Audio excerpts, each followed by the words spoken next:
নং ওয়ার্ডের দিনদার ইমানদার কোরআন প্রিয় ইসলাম প্রিয় তাওহীদি জনতা, আসসালামু আলাইকুম রহমতুল্লাহি ওয়া বারাকাতুহু। আমরা বাংলাদেশ জামাত ইসলামী চান্দন সরোতে ইউনিয়ন শাখার পক্ষ থেকে আপনাদের কাছে এসেছি।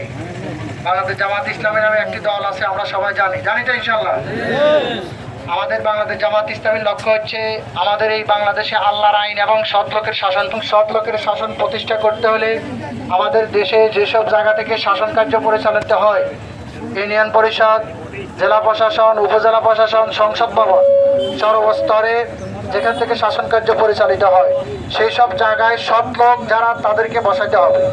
এই সৎ লোক বসানোর যে নিয়ম বাংলাদেশে সেটা হচ্ছে নির্বাচন, ভোট।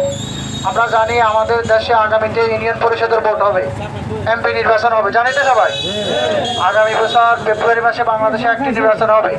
এই নির্বাচনে আমাদের এই এলাকার কৃতি সন্তান, বিশিষ্ট সমাজসেবক, শিক্ষাবিদ মাস্টার রুহুল আমিন ভূঁইয়া প্রার্থী সালু স্যার, যাকে আমরা হিসেবে চিনি, রসুলগঞ্জ বাড়ি, আমরা চিনি তো সবাই।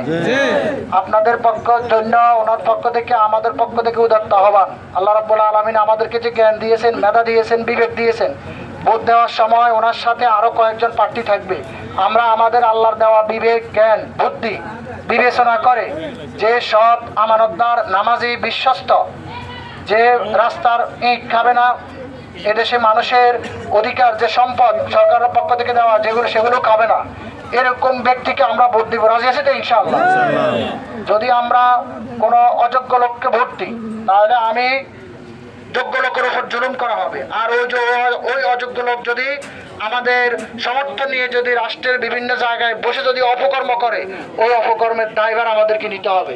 আর যদি আমরা কোনো ভালো লোককে সমর্থন করি তাহলে ওই ভালো লোক নির্বাচিত হয়ে যতগুলো ভালো কাজ করবে ততগুলো ভালো কাজের প্রতিদান কিন্তু আমরা সবাই পাবো।